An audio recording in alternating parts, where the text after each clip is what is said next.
It's going to be a really fun weekend of Big Ten versus Big 12 matchups. And the first one that I want to talk about here is the Illinois Fighting Illini hosting the Kansas Jayhawks on Saturday night. Of course, you rewind back to last year's game in Lawrence, Kansas was able to go up and down and up and down one more time and up and down the field. They were explosive on offense, and Illinois had a really hard time stopping them up and down the field. Now, there's a lot of things that are similar about this year's matchup, about last year's matchup, but including the location, there are some things that are pretty different, specifically about this Illinois Fighting Illini team. Kansas has a very similar makeup that they did last season, and I think the keys to victory for Illinois are pretty similar on the defensive side of the ball, how they have to defend Kansas. But I think there's parts of this Illinois offense and the environment about this game that could favor the Illinois Fighting Illini. So let's dive right into it. It is the first sellout at Memorial Stadium in Champaign since 2016 in that night atmosphere, 7 p.m. Eastern on FS1. Illinois, a 6.5 home dog against Kansas. And orange out, you gotta think the Illini faithful are going to be rowdy for this one, with the Jayhawks looking to get revenge considering what happened last season. And I think the first key to victory and the first talking point that I really want to chat about in this Kansas-Illinois preview is fairly obvious. How do you slow down Kansas's offense? How do you prevent 2023 Part 2? How do you prevent this Jayhawks offense from going up and down the field? That's the big question, because Jalen Daniels is back. Jalen Daniels can do it with his arm.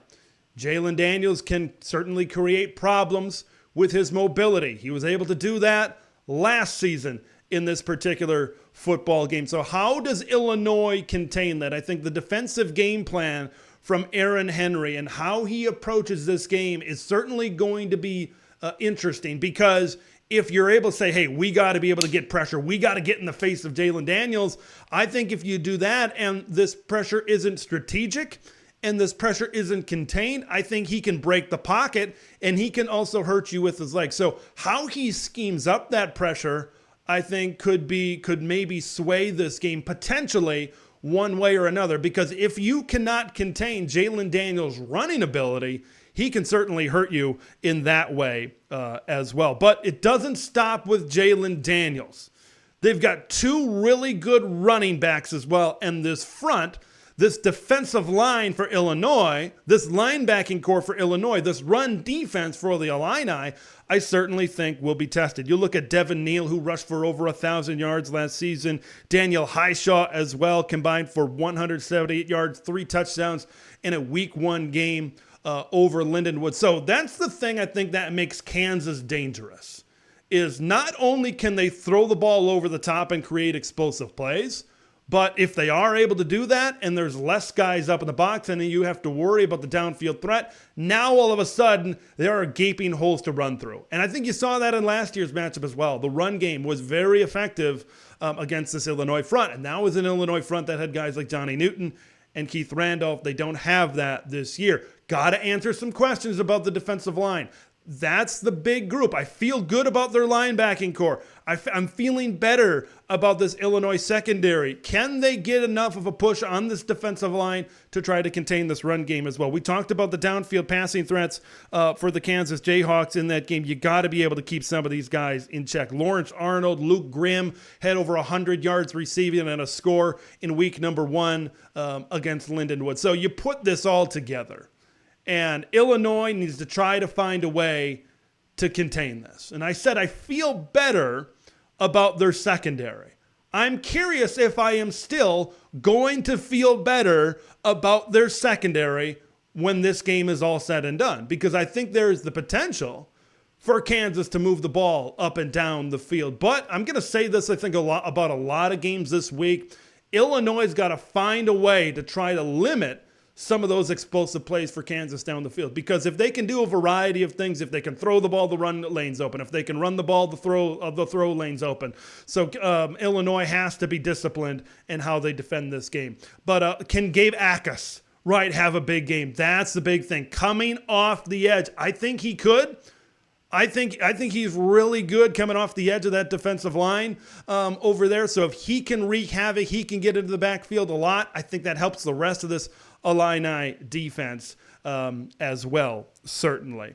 Now let's look at the other side of the football, because I think this is where you start to get advantageous matchups for the Illinois Fighting Illini. And I think this Illinois offense certainly is looking pretty good. You look at what Luke Altmyer was able to do in week number 1, and I said it earlier in the week. I think he's just playing with a lot more confidence in the passing game this season, and you really saw that on display against Eastern Illinois in week number 1. When you look at this Kansas defense, okay, they are 77th in the country in DF+, that analytical measure as well. I think when you look at the matchup against Illinois' offensive line against the front 7 of the Kansas Jayhawks, I think this is an Illinois team that can run the football. Okay, when you look, I know this isn't the premier game in the primetime slot, but you're playing a ranked team at home, sellout crowd, national television on FS1 in front of a pretty sizable national audience. Caden Fagan could have his breakout game in this one. I could very well see it, because Illinois' ability to run the football is not only going to keep their offense moving, is not only going to keep their offense a lot more balanced, but if you can control that time of possession and keep the greatest weapon of Kansas on the field, and that's Jalen Daniels in that offense. I think Illinois has a good offensive line. I think they've got a really good running back right there in Caden Fagan. And if he can have that 150, 170-yard type of performance, I think that could help Illinois in so many different ways in this particular matchup. Let's move to Illinois pushing the football down the field. The strength of the Kansas defense is in the secondary right now. You got really experienced players. You've got 4 seniors back there, guys that have been in the system, guys that have been in the scheme, guys that are able to create turnovers and have proven to be able to create turnovers as well. You've got Kobe Bryant back there. How about Mello Dotson, a preseason first-team All-Big 12, getting some All-American looks as well. He led the team in interceptions last season, and I want to focus on that. Illinois limit turnovers. The last thing that you want to do is give this Kansas offense a short field. You need to make Kansas go 80 yards down the field, 70 yards down the field. You need to force Kansas into long drives, protecting the football. If Illinois is able to win the turnover battle, and in exchange they get some short fields and they're able to force some turnovers on this from this Kansas offense on their defense, I think that certainly plays into their favor as well. Let's talk about this crowd. I mentioned it at the top of this preview. The first sellout in Champaign since 2016. 8 years. Get this crowd rowdy. Get them into the game early. Have them be a factor.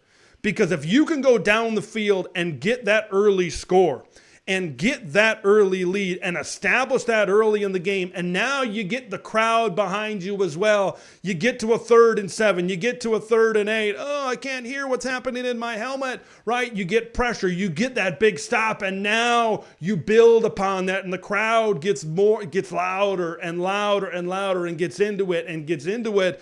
You need to use the crowd, right? I'm going to borrow a saying from Texas A&M and the Seattle Seahawks. You need to get the crowd into it as that 12th man to have that extra advantage in this particular football game for Illinois. If the Illini are able to win this football game, this is a ranked Kansas team. This is a Kansas team that is a contender to get to the Big 12 championship game. This is a Kansas team that a lot of people respect nationally. If Illinois is able to get this win, I think it just speaks to the depth of the Big Ten. Because when I look at Illinois, is this a team that's a top 7, even a top 8 football team in the Big Ten? Maybe not. I mean, maybe they could be, but right now, maybe not.